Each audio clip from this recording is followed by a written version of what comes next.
কোনো মেয়ের লজ্জাস্থান যদি দেখে ফেলে কোনো ছেলে, তাহলে নাকি বিয়ে করা ফরজ হয়ে যায়। চিন্তা করছো? আর এটা যদি মানে চিন্তা করছো, মানে বিয়ে ফরজ কেমনে করছে? কোনো মেয়ের লজ্জাস্থান দেখে বিয়ে ফরজ করছে। তো তাইলে ধরো একটা মেয়ে তুমি বললা যে আই লাভ ইউ, এটা রাজি হলো না, এটা জোর করে ধরে রেপ করার দরকার নাই। আস্তাগফিরুল্লাহ আযীম। লজ্জাস্থান দেখলা, এবারে তো ফরজ হয়ে গেল। মেয়ে অন্য কারোর কাছে বিয়ে বলে তাহলে জায়েজ হবে না। ধরো কোনো ছেলে যদি কোনো মেয়ের লজ্জাস্থান দেখে, এটা যদি মেয়ের জন্য বিয়ে ফরজ হয়ে যায় ছেলের সাথে, তাহলে এই মেয়ে যদি অন্য কাউকে বিয়ে করে, ফরজ তো করলো না, আর অন্য কাউকে বিয়ে করে কি জায়েজ হবে? তাহলে যারা পর্নোগ্রাফি দেখছে, কত মেয়েকে বিয়ে করতে হবে?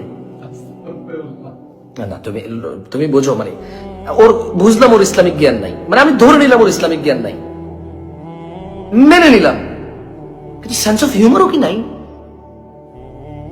মানে যা ইচ্ছা তা ইসলাম বলে ফেলবে।